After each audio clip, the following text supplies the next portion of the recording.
ये बात उस समय की है जब बुद्ध प्रतिदिन अपने भिक्षुओं को प्रवचन दिया करते थे। एक दिन बुद्ध प्रवचन देने के लिए अपने भिक्षुओं के पास आते हैं और अपना आसन ग्रहण करते हैं। बुद्ध अपने आसन पर बैठ जाते हैं और सभी भिक्षुओं को देखने लगते हैं। सभी भिक्षु बुद्ध को देख रहे होते हैं और बुद्ध भी उनकी ओर देख रहे होते हैं। ना तो बुद्ध के भिक्षु कुछ बोलते हैं और ना ही स्वयं बुद्ध एक शब्द कहते हैं। बहुत देर तक चुप बैठे रहने के बाद बुद्ध अपने हाथ में एक कमल का फूल उठाते हैं और अपने सभी भिक्षुओं को दिखाते हैं। बुद्ध के सभी भिक्षु उनके हाथ में कमल का फूल देखकर आश्चर्यचकित हो जाते हैं, क्योंकि बुद्ध उस कमल के फूल के बारे में कुछ भी नहीं बताते, बस अपने भिक्षुओं को वह फूल दिखाते रहते हैं। परंतु बुद्ध के सभी भिक्षु ये समझ नहीं पाते कि वे क्या कहना चाहते हैं। बुद्ध एक एक कर अपने सभी भिक्षुओं को वह कमल का फूल दिखाते हैं, परंतु कोई भी भिक्षु ये नहीं समझ पाता कि इसका अर्थ क्या है। इसी बीच सभी भिक्षुओं में से एक भिक्षु उस कमल के फूल को देखकर रोने लगता है। बुद्ध उस रोते हुए भिक्षु को देखकर अपने आसन से उठते हैं, उसके पास जाते हैं और उसे वह कमल का फूल दे देते हैं। जिस बात को कहने के लिए शब्द पर्याप्त नहीं थे, उस बात को उस भिक्षु ने बिना शब्दों के ही समझ लिया। आप में से बहुत से लोग ये सोच रहे होंगे कि बिना कुछ कहे भला हम अपने प्रश्न का उत्तर कैसे पा सकते हैं या कुछ कैसे समझ सकते हैं। आपके इस प्रश्न का उत्तर गौतम बुद्ध के जीवन की इस कहानी में ही है। एक और घटना।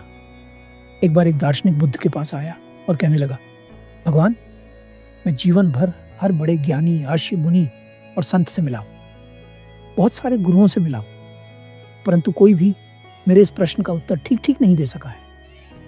अब मेरी आखिरी उम्मीद आपसे ही है। लोग कहते हैं कि आपके पास हर प्रश्न का उत्तर है। मैं भी अपना एक प्रश्न लेकर आपके पास आया हूं। मैं जानना चाहता हूं कि क्या ईश्वर है। मैंने आज तक जिससे भी पूछा कि ईश्वर है या नहीं, सभी के उत्तर दो पक्षों में थे। कुछ ने कहा कि ईश्वर है, परंतु वे इसे साबित नहीं कर सके। कुछ ने कहा कि ईश्वर नहीं है, परंतु वे भी इसे साबित न कर सके। मैं आपसे जानना चाहता हूं, क्या ईश्वर है? बुद्ध उस दार्शनिक की बात सुनकर मुस्कुराते हैं और कहते हैं, क्या तुम सच में जानना भी चाहते हो कि ईश्वर है या नहीं, या फिर यह मात्र तुम्हारे मन की जिज्ञासा है? बुद्ध की बात सुनकर वह दार्शनिक बोला, मैंने अपना पूरा जीवन इसी प्रश्न के लिए समर्पित कर दिया है। आप यह कैसी बात कर रहे हैं? मैं सच में इस प्रश्न का उत्तर जानना चाहता हूं। बुद्ध ने कहा, तो फिर तुम्हें उत्तर मिल जाएगा, परंतु पहले यह बताओ कि क्या दांव पर लगाने के लिए तुम्हारे पास कुछ बड़ा है? क्योंकि यह प्रश्न इतना बड़ा और गहरा है कि इसे समझने के लिए तुम्हें भी कुछ बड़ा दांव पर लगाना पड़ेगा, तभी तुम्हें अपने प्रश्न का उत्तर मिलेगा। बुद्ध की बात सुनकर वह दार्शनिक बोला, मैं क्षत्रिय हूं, दांव पर लगाने से नहीं डरता, चाहे जीवन ही दांव पर क्यों न लगाना पड़े, परंतु अपने प्रश्न का उत्तर पाकर ही रहूंगा।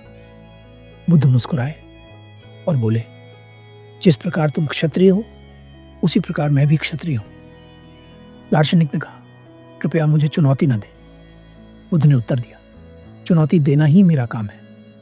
दार्शनिक ने कहा, तो कहिए मुझे क्या करना होगा? बुद्ध बोले, ज्यादा कुछ नहीं, बस 2 साल तक मेरे पास चुपचाप बैठ जाओ, कुछ नहीं बोलना, एक शब्द भी मुंह से नहीं निकालना, कोई प्रश्न नहीं पूछना, बस चुपचाप बिना कुछ बोले मेरे पास बैठे रहना है।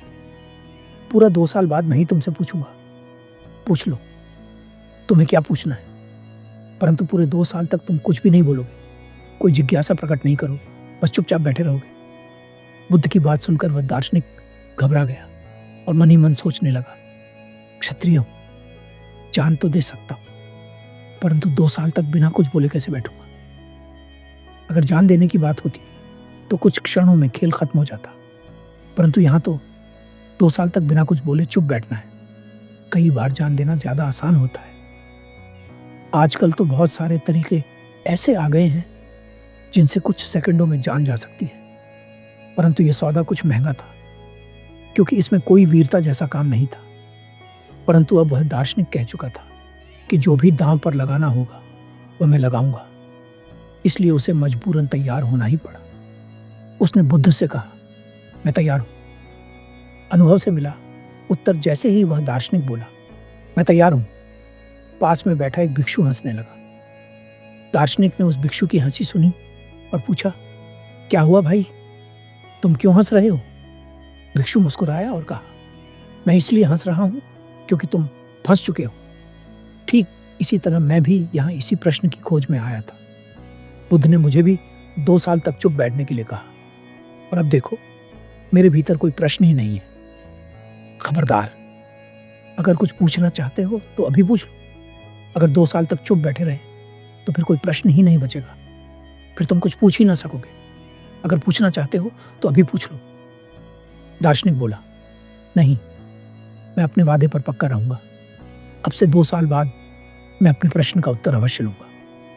बुद्ध ने कहा, अब से 2 साल बाद तुम मुझसे पूछो ना पूछो, मैं तुमसे जरूर पूछूंगा कि क्या तुम अपने प्रश्न का उत्तर चाहते हो। दार्शनिक ने बुद्ध की बात मान ली और 2 साल तक बिना कुछ बोले चुपचाप बुद्ध के पास बैठा रहा। ध्यान मग्न हो गया। 2 साल बाद बुद्ध ने उस दार्शनिक से कहा, मेरा दिया हुआ समय पूरा हो चुका है। अब तुम्हारा जो भी प्रश्न है वह मुझसे पूछ सकते हो। बुद्ध की बात सुनकर दार्शनिक हंसने लगा और बोला, ठीक कहा था उस भिक्षु ने कि अगर कुछ पूछना चाहते हो तो अब भी पूछ लो। सच बताऊं, मेरे भीतर अब कोई प्रश्न ही नहीं बचा है। अब मैं आपसे क्या पूछूं? जो जानने योग्य था वह तो मैं जान गया हूं। 2 साल चुप रहने से ही मेरे सभी प्रश्न खो गए। मैं जान गया जो जानने योग्य था। इतना कहकर वह दार्शनिक बुद्ध के चरणों में अपना सिर रख देता है। निष्कर्ष, परम ज्ञानी इसी तरह उत्तर देते हैं। जरूरी नहीं कि हर प्रश्न का उत्तर शब्दों में दिया जाए। कुछ प्रश्न ऐसे होते हैं जिनके उत्तर शब्दों में देना संभव ही नहीं होता।